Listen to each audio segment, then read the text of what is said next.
Good evening. Hello. We are about to get started. I'm just waiting on Mariah to pop on and we will get going with our 16th episode of Monumental Minds. We're super excited to be here.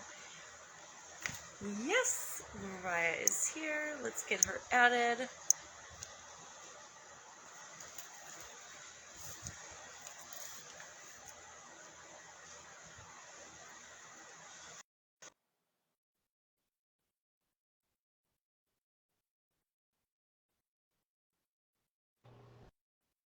All right. Y'all have no idea. I mean, it's just kind of funny now. I almost wish we hadn't been deleting all these lives because we started very shortly after we said we were going to start. And this is 18 times now, but we got this. This is a lesson in persistence, y'all. Yes. Never give up. Well, welcome back to Monumental Minds, where every mind matters. I'm Megan Rose. And I'm Raye, and we're the co-owners and founders of MR2 Connections Incorporated, and we're super excited to start our Be a Buddy, Not a Bully 4-part series, kicking it off with childhood bullying. It's so important, and it's just something that over the course of 3 decades, it doesn't go away. And it's something that we just feel so passionately about and so strongly about advocating for. And we are going to start off with, it starts as a child.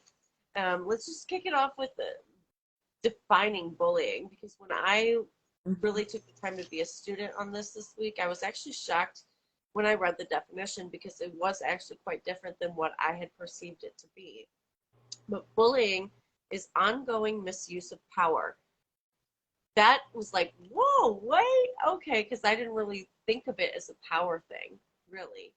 So I just kind of thought of it as being picked on or shamed, but it is a misuse of power. It's abuse in every sense of the word. But it's through repeated verbal, physical, and or social behavior that causes physical and or psychological harm. And it can involve an individual or a group, and we see it, like we said, at a very early age. Mm-hmm. Yeah, so true. And I think it's so important. I think as I started to go along, I think what's hard to decipher, especially as a kid, is like, is this just a mean kid or is this a bully, you know? And I think it's like that persistent being mean, right? Like you say something one time and you're accident, like you're being rude, you're being mean once, but like as soon as that child has verbalized like that's too much, or I don't like that, or that's making me feel some type of way, like that's a bully, right? No matter in which form we're talking about, that's a bully day in and day out, like end of sentence. So I think it's important that we to like teach our children, right? Like we're adults now, so right, we just have to learn it as we go at this point. But I think it's important to teach our children and the children around us and the children that we are around, that like what a bully is, and how to kind of navigate through some of these things as we're just learning how to navigate, now. Yeah, absolutely. And so oftentimes I feel like it just kind of gets overlooked because it doesn't necessarily stem from a situation that's coming from home. Like your child may experience it completely outside, and it is a reflection on what's going on with, the bullier and their situation. Their home situation may differ, but you may be the most loving, the most abundant. I mean, you could have the best and most ideal situation that your child's living in, and they could still be the victim of this. And even if they're not necessarily directly affected by it, or even if your child isn't necessarily the child that's doing the bullying or experiencing the bullying, but they're going to see it. They're going to see it Right. and witness it, and it's something that needs to be, discussed and targeted early on as much as possible, just so we can kind of nip it in the bud and just spread that kindness and bring more awareness to it. Because I feel like the more that children understand, the more that, it's just kind of, it's evolution. Yeah. Yeah, definitely. I mean, like, and that's our big thing, right? Like, most of it starts with educating. And if we can just educate and help other people understand, then we'll find so many allies and we'll be able to start like turning over some of these problems and start to really make a difference. Absolutely. And it comes in so many different forms too. And it's It so does. different for us. I mean, it's crazy. Not for us. It was different for us. It's different for kids now because they have a whole entirely different element that we didn't have before, um, which is online. So I mean, that's the cyberbullying is just it's insane. Like the physical bullying that we experienced as a kid. I know you had mentioned you have a story to touch on that. The verbal bullying, it just adds a totally different platform, many platforms. Mm-hmm. Yeah, it so does. Um, and I think now it's just so much more broad. Like I think I did experience some cyberbullying, and I think it was like just through like a messenger type thing. But now we have all of these platforms. We have things that can be reposted, retweeted, right? All these things we can spread it so they could spread it so quick, right? Before it was like in like a messenger or like maybe on our MySpace, but like I wasn't too into that at that point. So I think yeah, our like our brains were a little switched on what we were more focused on. But I did in fact go through some cyberbullying stuff, and what's crazy is I don't I don't necessarily remember who it was, um, or what it had all stemmed from, but it has come to me later on. So my mom had originally said to me, she's like, I remember when I saw something on the screen and that caused me to, you know, then make different decisions. And I guess I was just totally unaware. But she had said that she had seen someone bullying me for her weight. And I guess that's something that I dealt with, but not really through, I didn't think through cyber but she had seen it and it totally caused her to make other decisions to have a weight loss surgery later on because like she saw her kid getting bullied for something that was out of my control. You know what I mean? And I think like now looking back, it has such a big effect, right? Because that comment was meant for me, and like then little do you know she sees it and causes a whole ripple effect of events. And I think that's what's so hard. Like if we were able to stop this at its core, this ripple effect of events of who it affects, we can slowly start to bring down. Right. Absolutely. And it's just crazy because you don't think about it. And we'll definitely touch on that more as we get into our series of like the long-term effects that it has and the repercussions that it has. But I mean, it can be, and it stems, as we were kind of going through the like the major points of bullying and how it can start, especially in children. Um, a lot of them are intertwined. You know, but with the cyber aspect of it, with everything being online, now you've got verbal bullying being connected into cyberspace. So you've got like just, and these things go viral. Like the rumors are just crazy. So then you're tying in the like the relational and the emotional aspects of the bullying, those points too, that are just completely tied in to the reputation that you might have, the shaming that you might feel, and for kids to be that young and to have, you know, it just adds so much pressure too. And I don't think as children we really understood it in a very like tangible face-to-face situation when it was like smack in front of us. We didn't even understand it then, and to have this completely Right. other element where you just got hundreds of thousands of people who can potentially see this, like then what? Right. Right.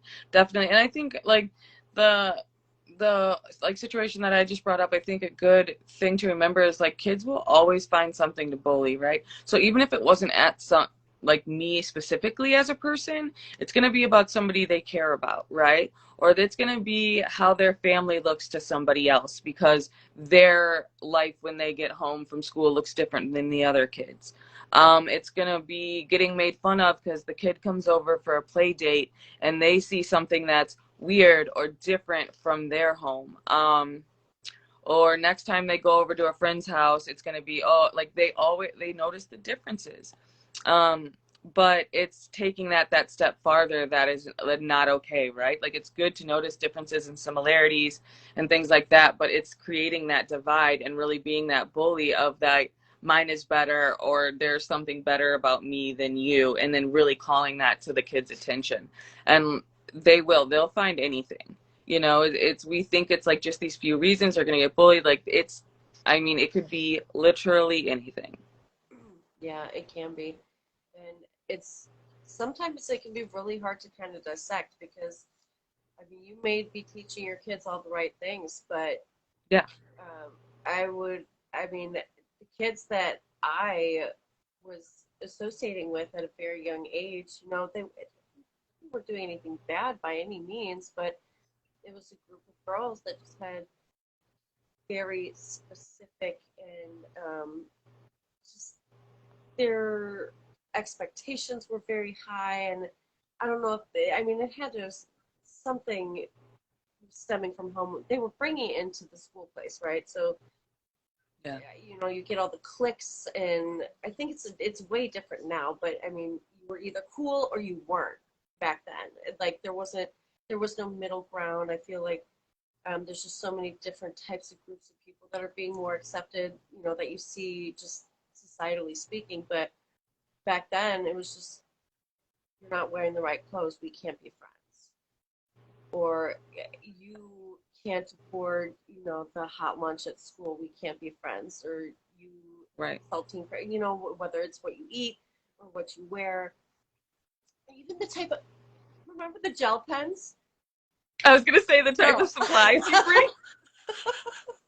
The gel Because pens. that's why they change it now. So like now, Nina going to school, it's you bring an orange folder, you bring a blue folder, you bring a like it's because it's got to be like that. Right. Otherwise, somebody's gonna come in with like the rainbow sparkle, like sequence little touchy feely things, and then like somebody's gonna get made fun of because they don't have that, and then it's gonna turn into a whole bunch of assumptions. Well, your parents don't have money, or you this that. It's gonna be and that's hard on kids too. I think like showing up with one thing different than the other. I lost a whole group of friends because I brought the wrong batch of gel pens. Okay, I did not have the. Shame on you. It was Oh the whole goodness. thing. Yeah. It And was that's what's so crazy, and it's crazy. like, yeah, I think like we think of the more regular reasons to be bullied, or more normal reasons we think of when we think of bullying, like things like weight, I think comes to mind right away, or like body image, right? Because I know that's something that's hitting close to home right now with Nina. Um, she'll come up, and I mean, like honestly, this has been since preschool, really, that I've heard bits and pieces of this coming in, and that's what's so sad is it's if you're the tallest kid in the class, you're gonna get picked on. If you're the shortest kid in the class, you're gonna get picked on. Like I just don't understand. Like, where is the medium, right? Because she'll come home, people aren't playing with me. I'm too tall. Um, People say that I'm big or I'm fat, and I just don't understand. I guess what people are considering normal now, because either way, it seems like you get bullied. and she's 7. For Right, those of you who don't know, she's 7, and this right, and it's started in been happening. preschool. How old are the Yeah, kids in preschool? preschool, kindergarten, right, preschool, kindergarten, and I think too, it's a lot of like, how do we discuss things like that? Like maybe weight isn't something we discuss at school, right? Because we just can't filter it all, right? And there's no shame or blame in teachers either, because they just can't. They're one person for a classroom, right? Same with assistants. Like it's, Nina always wants me to fix the problem by going straight to the teacher or the principal, in which I will do so that they know that's happening at their school and they can address it as much as they can.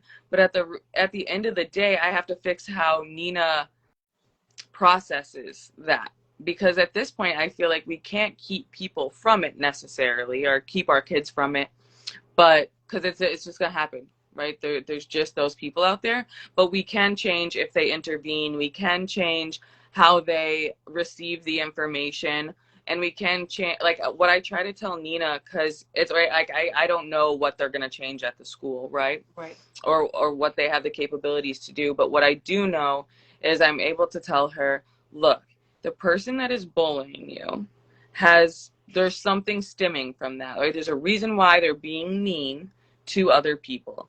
And I think like when I explained it that way, she really understood it from a different point of view.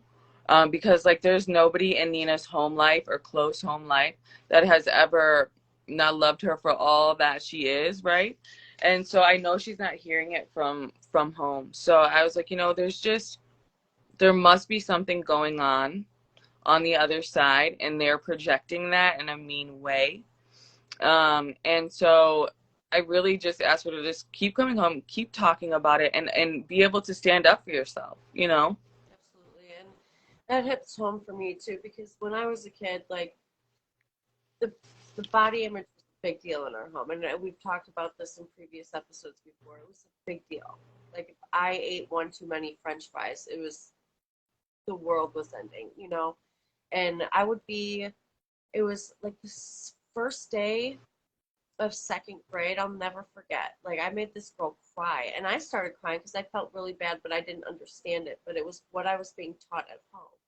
So I went up to this girl. I'm like, "You're so fat. Like, why are you eating so much?" Like it was a normal thing, and it wasn't Yeah, me being a bully, but it for her, I was the bully. right. But it wasn't. It was just so outside my element of understanding. I didn't get it. I thought that was the normal. And Yeah.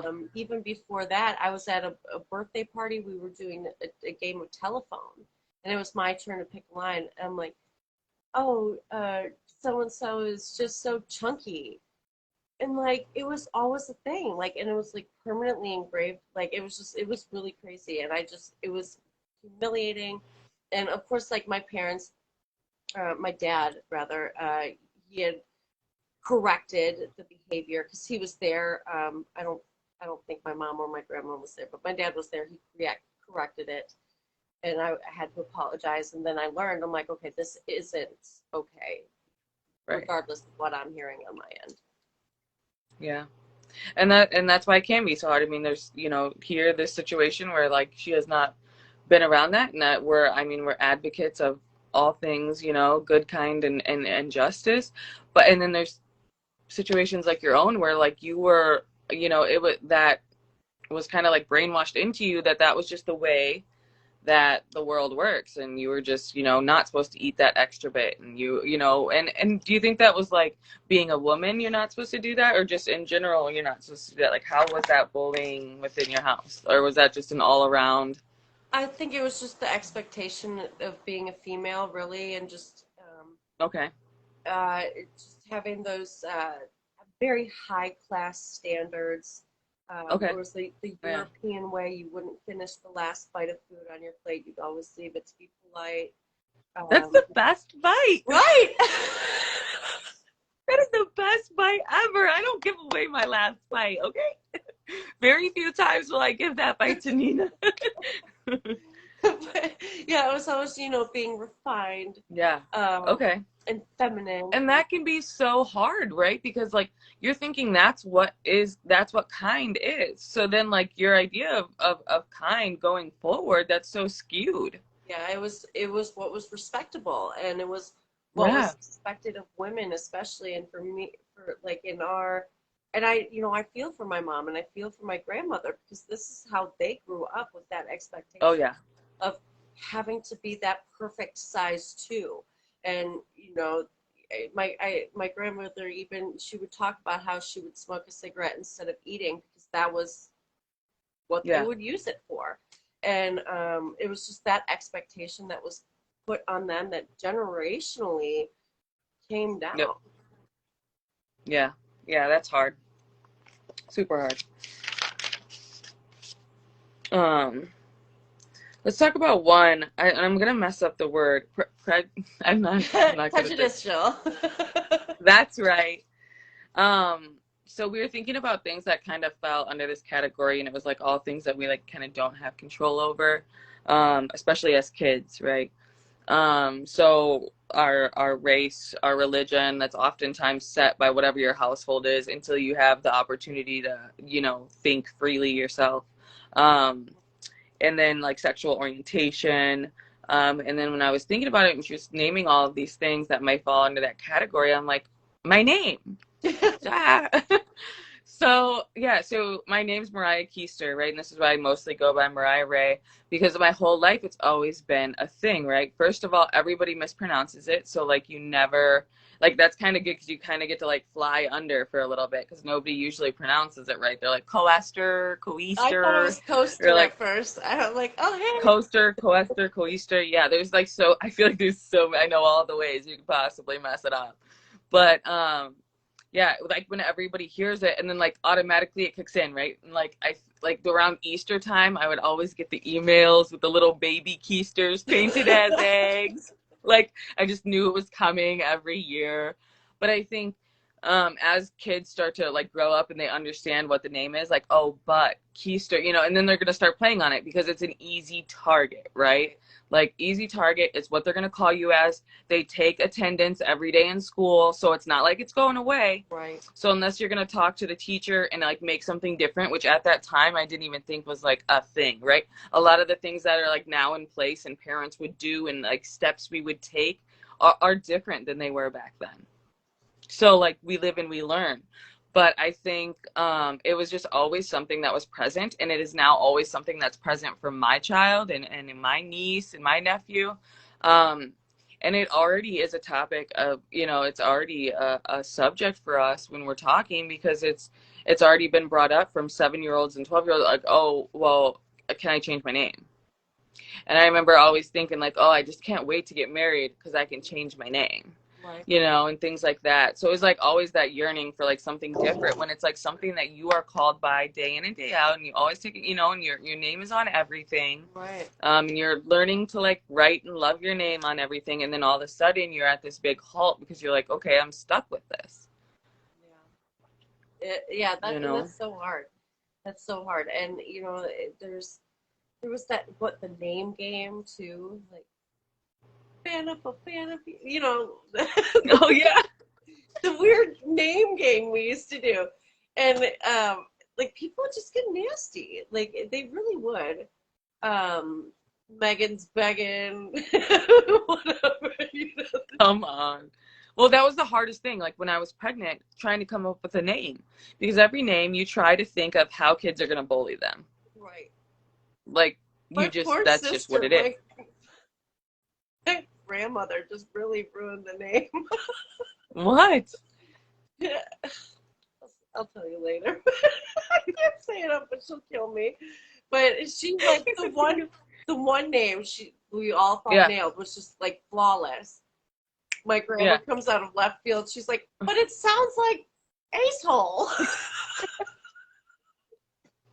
I'm like, dang it, grandma. Hey, if that's all she can think of, you're pretty good. I mean, like, usually, like, I could think of, like, 2, 3 things on each name. I'm like, okay, like, Kyle, Bile, like, that's my nephew's name. Like, and these are the simplest of names, right? They aren't Oh, even, like, these yeah. extravagant names that people are Right. coming up with now, which is almost like kids are like, oh, these are too extravagant, and they're able to make fun of them in that way. And that's just, again, where I come at, like, this standstill of what do we do about bullying? Because Right. no matter what side you're on or what direction you're in, you will get bullied from the opposite side. And I think the only thing that I keep coming back to is we have to teach kids how to intervene, what a bully is, and who to talk to and where to go to when it happens. Absolutely. Like when it happens, not if it happens, when it happens. Because it's going to happen Yeah. in some way, shape, or form. Yeah, absolutely. And really just encouraging kids to not only stand up for themselves, but to stand up for other people when they are seeing it, because not all, you know, God bless the kids who don't get picked on as much, but you know, they're still going to see it regardless, and they in those moments have the opportunity to really stand up and make a change. And it's really cool to see just generationally a lot of the kids standing up, especially into their teens. You know, you see Right. kids and teenagers advocating for these kind of things, and it's really cool, and it's really empowering. And I mean, those could be your kids, those could be my future kids someday, you know, you never know. Right. Right. Yeah. Yeah, it's so big. When I was looking up some of the just facts about bullying, I was really mind blown. I mean, like, you know how much it's there, but when it's really broken down in front of you, it really causes this fire inside your belly to like do something about it on more than just what's in your household, because you need to affect more people to have that effect on bullying as a whole. So like when I was looking up, this is on dosomething.org, which I found really awesome for facts about bullying. And 1 in 5 students aged 12 to 18 have been bullied this past year. And we think like 1 in 5, like when you're a kid, like my friend group was like, it was big. So like within my own friend group, whether I knew it or not, these people were getting bullied. And then if I wasn't knowing about it, like I feel bad because somebody in that group was getting bullied and I didn't know about it, you know? Right. Yeah, it's just that you Uh, could literally, I mean, is that as many Starbucks as there are in a mile? Like you could throw a rock and hit right. one. Like that's crazy. That's crazy.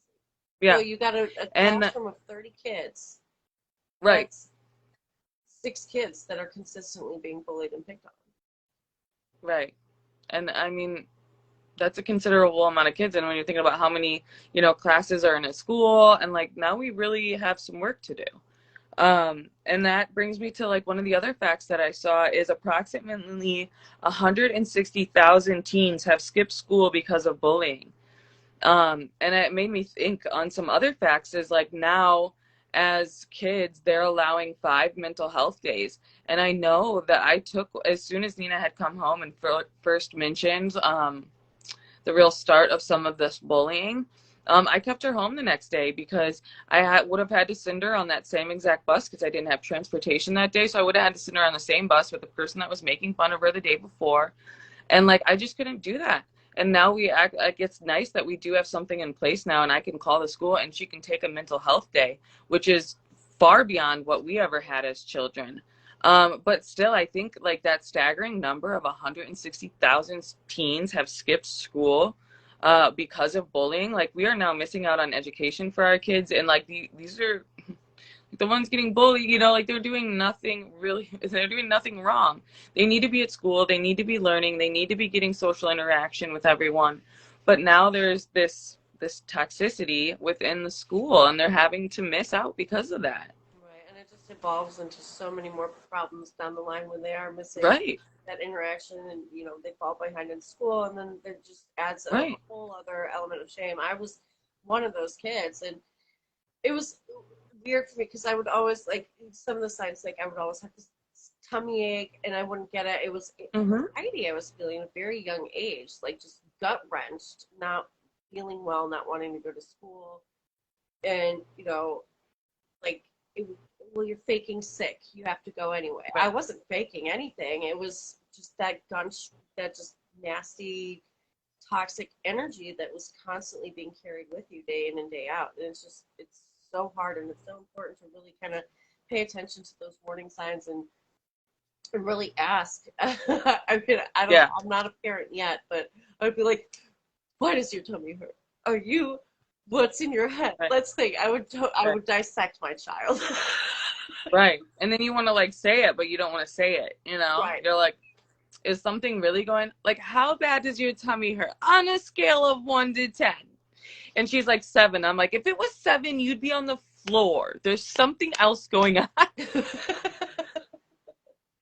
Are you sure? Did something happen on the bus? Like, it's all these questions and you want to ask the right questions. And I think that's another thing, like we talk about on our previous episodes and a lot on just what we strive to share is that like self-reflection and allowing a kid to have a journal. And I think like Nina has seen me do it a lot and just like be writing down my thoughts. And so like when I brought the idea to her to kind of journal out, especially when she came home and she just kind of seemed like Off. emotionally heavy, Yeah. not the same, not her happy-go-lucky child self. Like I think that's your first warning sign as a parent. Like when your child is not acting like your child. Okay, whether it be their bratty little self or their cute, lovable little self, like that somewhere in between is like not right, right? You just get that feeling. And allowing them whether or not they want to come forward and talk about it, because some kids are not as, just they're just not as talkative with their parents, and that's okay. Some kids are a little bit more reserved in that aspect and like to think a lot more of it like in their own head, but at least you can start and help them get jotting down their thoughts and feelings and emotions if they can start journaling. And if they won't start journaling, like, hey, there's no shame in a therapist as a child as well, Right. Absolutely. I completely if they're agree. not opening up to you. Absolutely. And therapy is so often overlooked, I feel like, and there's such a Yes. stigma around it. Um, for me, it was just a matter of not really finding the right one. So, it took time finding like Yeah. the right coaches, the right mentors. It may not be a good fit at first, but there will be a good fit. There is always a way. Well, the right school counselors. I remember I remember like I discussed a lot of things with the school counselors, right? They wanted to know what was going on with this situation or this group. They wanted to ask questions. Um, and that was, I guess, one of like the people that would, are there to kind of combat that situation in schools and things, even if you don't have somebody inside your home to speak to. Yeah, absolutely. There's so many different outlets, and therapy is just absolutely amazing, and there's so much that really benefits from it. And just I know there's the counselors at the school that you had mentioned. I know that there's support groups at local churches. Um, I really love the support groups that they have, especially within like fellowship or even like community like Yeah. YMCA's and things like that. Yeah. Support groups. Um, it's just amazing. And then you had mentioned the hotline, the No Bully, is another really Yes, great there is a helpline. no bully help hotline as well. Um, and there, one of the things that I found when I was doing it was there was like the states with the toughest bullying laws. So shout out to California and Wisconsin because they're the top two. So I thought it was just super cool to see like where the line is, like who's drawing the line, who's making actual laws about it, making this so that this doesn't continue to happen. Just on a state aspect, it was super cool to see the breakdown of that. I think Alaska was in third, which I was kind of surprised about. I don't know if I just don't think many people live there. I don't know. I don't know what I think. Like it's cold over there. Um, and then one of the other things was more than half of bullying situations stop when peer intervenes on behalf of the student getting bullied. So that's just another big indicator of we have to get more kids that will, if we get the other 50% to also intervene, like we have now made a big impact on this. And we haven't, stopped it all by any means. But like if we have 100% of people who are seeing like actually intervene or bring it to somebody that can help. I know part of the fear when I was a kid, right? I don't think I would have intervened as a young child. Because I didn't have the strength within myself. I wasn't confident enough of myself yet, right? You're learning yourself. You have no idea what to say most of the time, just in your general conversations. So like standing up to a bully or just being in that pressure, I think it's mostly most kids are deer in headlights at that moment when they see that, and then they bring it home and kind of decipher and then wish they would have. So if we can get that other 50% really standing up for the bully, we have seriously made an impact on things. Or even if we can get them giving this number of a no bully hotline, I think hotlines are often overlooked. Um, and especially now, like kids have phones, okay? Like this is 2022, kids have phones. Instead of just putting mom, dad, grandma in there, like how about mom, dad, grandma, no bully hotline, suicide, like whatever it may be on the age of your child and whatever hotlines they need to have specific to the child, honestly. But if we can put those in there too, so if they're afraid to call mom or dad because they're afraid of, oh, am I going to get grounded? What if they got bullied in a place they weren't supposed to be? What if they went to a party and got bullied? So now they are no longer going to tell their parent because they can't let them know they were there, you know? Well, they can't, you know what I mean? But because they don't want to get in trouble. They're already, being faced with other challenges, so they don't want to get in trouble. So what if we could have that other hotline? Well, now you can ask for a therapist, but we all still have the hotline, and it's so anonymous and it's so unbiased. And I think that's the good thing about it. That's the great thing about therapists, school counselors. They can't tell. There's that confidentiality, but they still allow you to vent and get your thoughts and feelings out. And that's what's most important, is that we don't bottle this up, because when we bottle it up, it then turns into adult bullying, and maybe then we're the bully, because of things we've been through. And like that, those effects, they last on for so long until you really look them in the mirror, in the face. Yeah, absolutely. Absolutely. And it's so important. And we're going to get into that more on our second and third segments. Next week, we're going to be talking more specifically about bullying into adulthood, because it doesn't go away. And we find it so oftentimes. And then our third episode will be the effects, long term and short term, that it has on not only the people being bullied, but the effects on the bullier as well, because that just, Yeah. can you imagine that energy you're carrying around where you gotta be nasty all the time? Like, ooh. Oh yeah. Yeah, I saw a really good graphic for that too. So check out either of our pages, personal and especially our business, MR2 Connections Incorporated, as we share a lot of things regarding bullying and who it affects, right? The person at home, the actual bullier, and the person getting bullied, because there becomes effects of that for everyone. Um, we're going to share a lot of graphics throughout the week. We're going to be launching products to advocate and to really just speak up and speak out on these topics. It's so important, and we have such an ability to be able to change this as long as we can just tweak a few things. Like I said, we cannot tweak everything, but we sure can tweak people being able to feel like they have a voice and they're able to stand up, and that they have a place to go. So in case you don't know it, the No Bully Help Hotline number is 1-866-488-7386. We'll drop that also in the comments right after this. I would love to drop that if it can reach somebody and then help somebody from that. I would be forever grateful and just honored that we shared that and we were able to reach somebody. Absolutely. The most powerful tool that we have is our voice. It is literally, and our mind, of course. Our voice and our mind, literally the most powerful tools that we have. And we have the ability to communicate and affect and be the change that is so needed, not only for ourselves, but for the world that we're bringing our kids up into.